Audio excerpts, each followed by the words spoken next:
Hey everyone, Nathaniel Rufflejans here from Nintendo Prime. So I wanted to do a channel update, a Patreon update, just a general update, because a lot of things have been happening over this past week. You might have noticed my video content production has gone to almost a halt. We have had a video come out here and there. There hasn't even been a video every single day. We were on a roll for a little bit where we had 2 to 3 videos a day for a little while, but I want to get back to that, and part of getting back to that is involving you guys in the conversation and letting you know what's happening at our channel. So, for starters, if you haven't checked Twitter or our Instagram, can you believe we're on Instagram? Crazy. And I'll have links to Instagram and Twitter and all this stuff below, or our community post. We have been essentially upgrading to a studio. What happened is I've been working out of a little 6x8 office, or a little room in my house for quite some time. Pretty much the entire time this YouTube channel has existed, the last 2 years anyways, as Nintendo Prime, all of my work has come out of that little office. In fact, I'm looking at it right now. And it's tiny. Any green screen work was in there, any Prime comments with the stuff in the background, anytime you saw maybe a whiteboard in the background, all of that was in that little dinky room, including my desk with my computer and all my editing stuff there. It was very, very cramped, very hard to get around things. Things were constantly knocked down. Lights would be falling everywhere because we had like 4 sets of different lights in there, studio lights, stuff hanging up the ceiling, and the one nice thing about the room is that I did have enough sound dampening material for a small space like that, and I don't now. That's part of the reason I'm using this mic here instead of having it like off camera where you can't see it, because it kind of creates a bathroom effect. I'm sure you guys heard that in my last video. Besides, this mic itself is better for me to talk directly into like this anyways, so I guess it's not the worst thing. One thing I do want to note is that I'm not going to be sitting here holding the mic for every video. I think tomorrow or Saturday I have a new lavalier mic showing up, assuming that the tests go well. Even if the tests don't go well with it plugged into the camera directly, I do have the ability with a mixer and everything to record audio separately, so I could potentially just plug it into the mixer, record audio separately, which is what I normally do anyways. Right now, I am not using the mixer. I'm actually plugged directly into the camera, so if there happens to be a tiny little buzz in the background, I do apologize. I thought it was my Rode mic that was doing that, but it might just be the camera itself. It might just have a bad port, and if so, that really sucks. But I'll probably try to claim some insurance on that with Amazon so they could send me a camera that doesn't have a broken microphone port, because that's just not good. But whatever, I'm not going to record this again. This is already my 3rd attempt at recording this, so I'm not going to record the audio separately through the mixer like I can. I did have to use a phantom power to make this even work, which is fine when I'm using the mixer, but I'm not using the mixer. So I actually have an old phantom power little box that I used to have. Anyways, you guys don't care about that. The point is that I have expanded.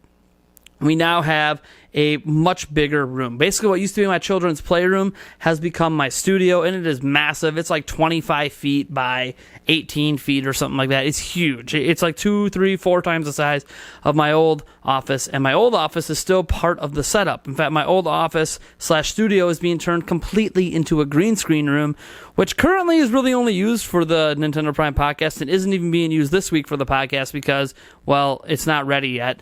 But when it is done and we have everything converted and everything's cleaned up in there and it's all good to go, but pretty much the only use we have for that room right now is the podcast. We have to fix that and find some more uses for that. But yeah, this setup you're seeing behind me, I call this like the gamer collection setup. It's not even perfect because I just noticed things like my kids messed with some stuff. Like I could back up here. Like this is not centered anymore. Like this was like that. She was like that. This was like that. Like I had this a lot better.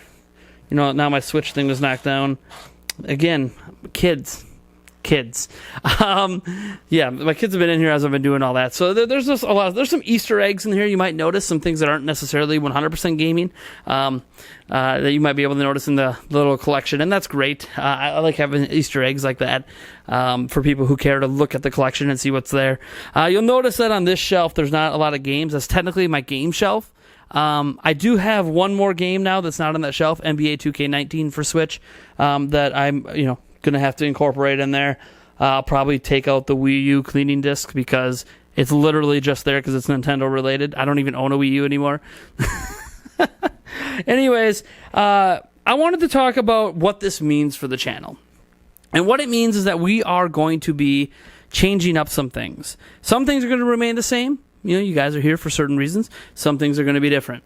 The first thing that's going to be different is that pretty much every video I make, I don't want to say every, but a majority of the videos I make, I will be on camera for. Whether it is in this setup, which is what I'm calling my discussion set. This is where you will see discussion-oriented videos. This is where you will see, Prime comments. This is where you will see videos like this, because this is that gamery, let's just talk about something kind of mood for me. The other setup is something you saw yesterday with Prime News. I'll link to that, or not Prime News, it was just a news video, but I'll link to that down in the comments below. That is our news setup. So basically, it's a blank wall where I use a colored LED floodlight to light up the wall for a practical background effect. Not a green screen effect that sometimes creates a halo with me, but a practical background effect. A lot of people seem to like it. Some people prefer green screen. Yeah, it is what it is. But that's what we're going to be doing for our news videos. Whether it's Prime News or individual news videos, I'm going to be using that, changing the background based on maybe what shirt I'm wearing, maybe what the news is. If we happen to be talking about Mario, maybe the theme of the background will be red. It's also possible in the future that I get some lights that have patterns on them and kind of do like a flowing pattern on the wall.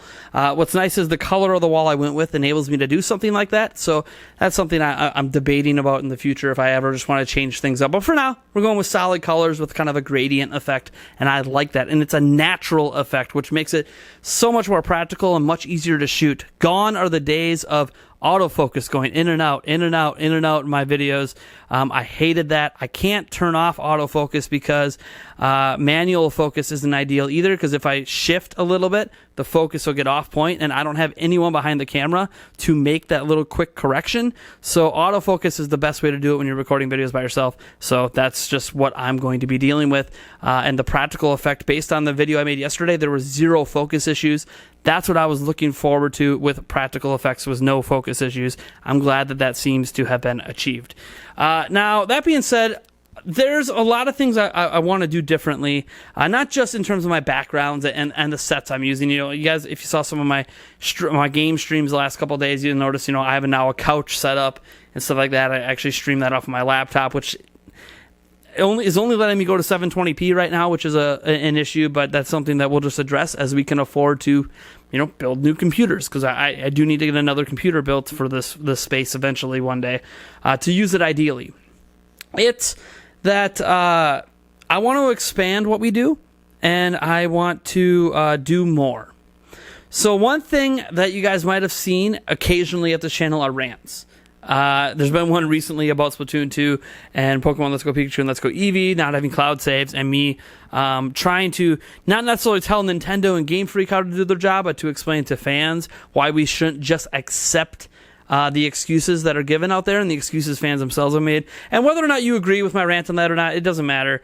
I don't want to use this setup here for rants like that.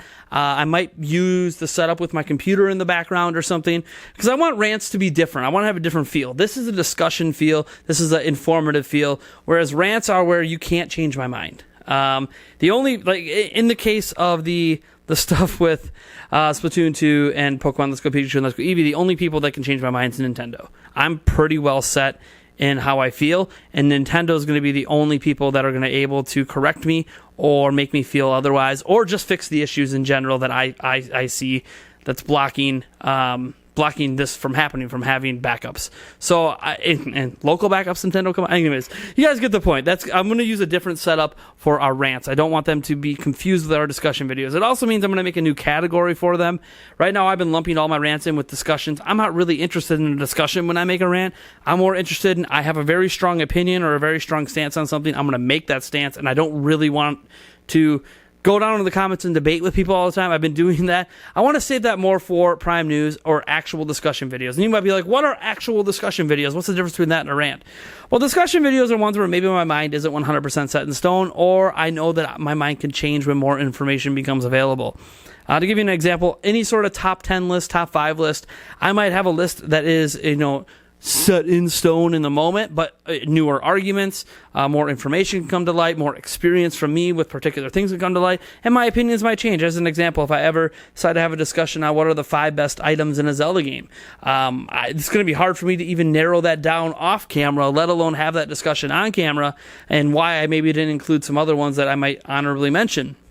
And those are always open for debate and open for discussion, and my mind might change on that stuff as well. I'm not as set in stone on discussion videos as I am a rant. A rant is basically, you can't change my mind, sorry. I hate being closed-minded sometimes, but that's the whole purpose of a rant. I'm usually upset about something, and that's another differentiator between a discussion video and a rant, is that I'm usually upset about something. I'm trying to make a statement, I'm trying to make a point, and that's that. I don't really want to sit there and have this big, long debate. Whereas discussion videos are different. I want to have that ongoing conversation. That's what Prime Comments is for. And it might not just be like top listings, of course. It could just be, hey, something that could be a rant topic might instead be a discussion topic, because I don't know how to feel about it. There's been topics like that in the past that I didn't know how to feel about certain things. Like I wasn't exactly sure how to feel about Octopath Traveler when it was initially announced, and it was like this 2D HD side-scrolling 2.5D like Unreal Engine 4 effects thing. Like, I wasn't sure how to feel initially. That could have been more of a discussion than a rant, because I don't really have a strong opinion or a strong stance or a strong point to make. More so, I'm debating internally whether I like it or not. Now, today, I know I like it, but I didn't know that at the time that it was announced. So that could be something that's more of a discussion. Reacting to things like the Nintendo Direct. Unless I'm trying to make a point, like in a rant, that's a discussion. Did I like the Direct? What did I like? What did I not like about the Direct? That's a discussion. And that's what this set's going to be for. But beyond that, before I get to any Patreon stuff, I want to mention that the green screen room right now basically has one use, and that's the podcast. I want to expand the use of that room. I now have a great place to do green screen work that has close to proper lighting. It's going to be the best lit up my green screen has ever been, now that the entire room is in place, so I can better place my lights to shine just on the green screen and not hit me or Eric from the side. What I want to know is there anything you guys would like to see me do with the green screen? Any sort of video features you want to see? Do you want to see game reviews where maybe I'm off to the side a little bit over here and there's a game playing in the background as I'm talking about? When I'm making a point about something in the game, it's happening in the background. Or would you rather those be voiceover gameplay without me on camera? And that's something as well to discuss. I do want to talk about game reviews in general coming up here, but we'll get into that when we get to Patreon. I'm looking for some more ideas for the green screen room, and I'm honestly drawing a blank. I have a green screen. I know how to use a green screen. Now I just need some more ideas to use the green screen. So let me know what you guys have in mind for green screen uses for videos in the future. Now, obviously, you can let me know any other show ideas you have for anything in general. Anything you think I would be a good candidate to do, that kind of stuff. Now, for Patreon, I want to change up our Patreon. Those that have been Patreon backers for a long time know that if it's not a podcast-related thing, I have not done a good job at maintaining it. I think some people like Ryan and Lisa are still waiting for the Q&A to be posted to our Patreon from like 3 weeks ago, let alone the last 2 of them. And that hasn't happened yet, even though I promised and even told him through our Patreon-exclusive Discord that I would do that. So I'm not living up to the things that I have going on Patreon, just in general, besides podcast stuff, because I don't feel as passionate about that stuff as I do just making content for all of you guys. Like the podcast, they get early access, or they get to be on a podcast, and all that's great. Like, you get early access to the audio version for $5 a month. You can literally watch the podcast as it's recorded live for $10 a month. You can also, what was the other thing you could do? You could be on a podcast for $20 a month. But all of that is content that comes to the channel, right? When I'm posting up a live stream after the fact to Patreon, well, that live stream's already happened. And I'm so busy working on other content or other things like the studio build out that I just don't prioritize getting that video out whenever YouTube is done rendering it to you guys. On top of that, all of my live streams are technically public for 30 days on Twitch anyways, the ones that I put on Twitch and YouTube. So you can still just go to Twitch and watch it publicly. I don't have any settings set on that, and I probably never will. I'll just have all those videos go away after 30 days. So you have like a 30-day backlog, which is actually coming helpful for me when I was looking for certain streams that maybe YouTube didn't like, and so they blocked happens. So I think because of stuff like that, I want to change up how Patreon works. And one way I'm going to change it up for sure, and this is something I don't even need feedback on necessarily, is right now, all of the streams I've done, whether it's Splatoon 2 or Fortnite or whoever, I play with the public. Lately with Fortnite, I've been charging people to play with me, like, hey, for $1, you can get in a match with me. I don't like that. I don't like mentioning in a stream, hey, give me money and you can play with me. Ironically enough, I'm kind of going to give me money and you can play with me mantra, but instead of it being on a per stream basis, it's just going to be per month. So for just as little as $1, it doesn't matter if you're a $1 Patreon backer, a $5, a $2, a $10, $100. It doesn't matter how much you back on Patreon. If you want to play games like Splatoon 2 with me, Smash Bros. And other things, I feel like I now have enough Patreon backers, I think we're at 39, to now limit my multiplayer matches to playing with people who are patrons.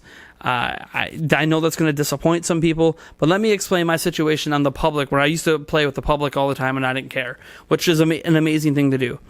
Reality is, in playing with the public, I can't manage it anymore. At the time of recording this video, I have over 70 pending friend requests on Switch. All of this because I've been making my friend code publicly available during every single live stream, every single video game live stream, because people need to add me on there to play games like Splatoon 2 with me. And my friends list has been full for like 6 months, and I've been deleting and adding people during every stream except for the last couple weeks. Now I have 70 pending requests. It's crazy. To delete 70 people off my friends list would take me over an hour. To add those 70 new people in would again take me over an hour. One thing Switch is really slow at doing is adding deleting friends off of your friends list. Probably because it's got to do online checks with the server or whatever the case may be. So it's just not a feasible thing for me to continue to keep up when I have that sheer number of requests coming in. And so the easiest way for me to limit the number of friend requests and to limit who gets to play with me is to start limiting my friends list down to my actual friends, people that I personally know in real life, or even certain friends I have on the internet, like OJ from Player Essence. Him and I are good friends. I keep him on my friends list, of course, and play some games with him. But now you're really only going to get on my friends list if you are a member of Patreon at patreon.com/NintendoPrime. $1 a month. That's all it takes. You can add me on my. You can add me on the Switch, or in locally on Fortnite or something, and then you could be able to play with me anytime I do multiplayer streams. Now, one thing we were doing is having our patrons vote on what I stream on Mondays. I'm actually going to get rid of that. I think it's a really cool thing, but since I am making multiplayer games only playable by patrons, I think it's unfair for patrons to also choose what games I'm playing every single Monday, even though they're the ones that get to play with me for multiplayer games, because it also means that chances are they're always going to vote on a multiplayer game, so they can play with me, which is great. But I think I'm going to change streams to what I want to stream. So do I want to stream NBA 2K19? That's what I'm going to stream. Do I want to stream Fortnite? That's what I'm going to stream. Do I want to stream Paladins? That's what I'm going to stream. Do I want to stream Binding of Isaac from back at launch? It was a little bit after lunch. That's what I'm going to stream. I want to get the streams back to being really enjoyable for me as well, because the more I'm enjoying the stream, the more entertaining I can be, and the more I care about feedback. I still read the comments and everything. I'm not putting out a separate chat for patrons and stuff like that, where I'm just reading what they say during live streams and ignoring everyone else. I'm still going to read and respond to all your public stuff. Q&As will still be something that I read and respond to all your public questions.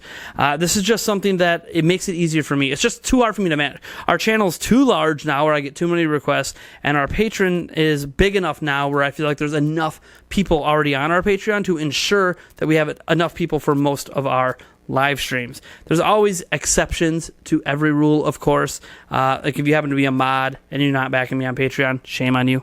It's okay. But maybe I have some spare fill-ins here and there from people I know and I trust. But yeah, for the most part, patrons only are going to be the ones that get in. Technically, I could let in.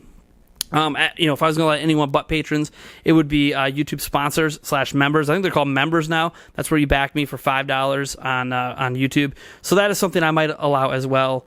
But that's really going to be it. I'm not going to allow Twitch, the Twitch Prime stuff, mostly because we're not very big on Twitch in the first place, and Twitch Prime is as great as Twitch Prime is, or just Twitch subs in general. Most everyone I think that's ever backed us on Twitch has used Twitch Prime, and for a lot of those people, they're just doing it because it costs them nothing. And I think that's a little disingenuous to people who are actually going out of their way to pay versus people that just happen to already have Amazon Prime. So sure, we might as well throw money at you. I appreciate that, but it literally costs you nothing extra over what you originally got Amazon Prime for. So I just think it's a little disingenuous in general to allow that. And you guys might disagree with that. I don't know. I'm open to discussion on that point.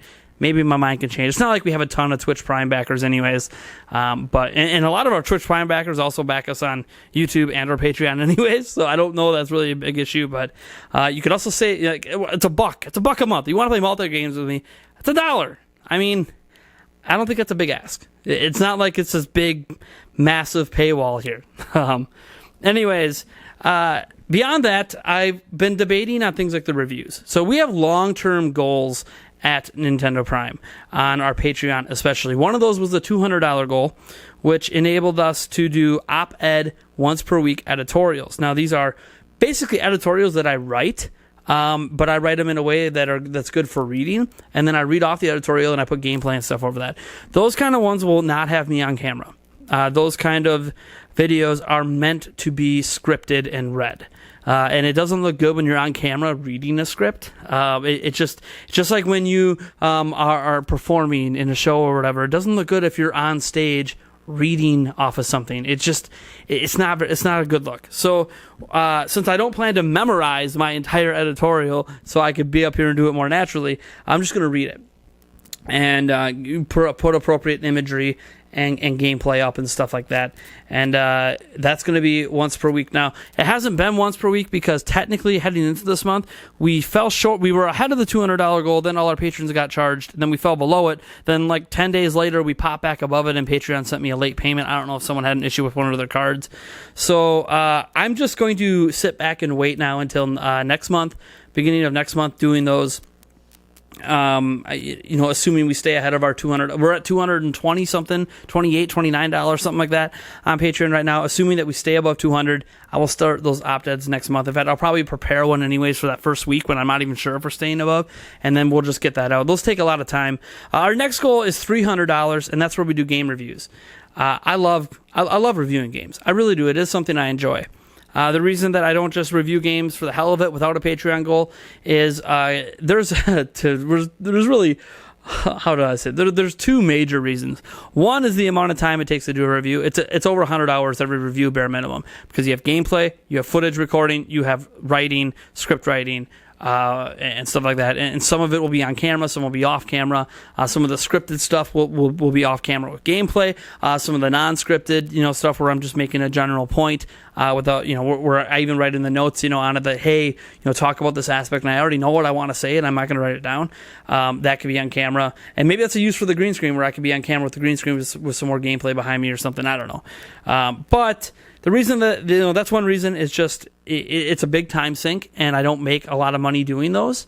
Whereas how it works on Patreon is I view that first $100 we got, that means that per podcast episode, I'm basically, there's about 4 podcast episodes per month, that there's $25 set aside as basically a payment for each of those podcast episodes. For the op-ed editorials, once per week, there's $25 additional dollars, set aside for that. When we hit the $300 goal, that would basically mean that there is $100 set aside for the for the one review I'm promising.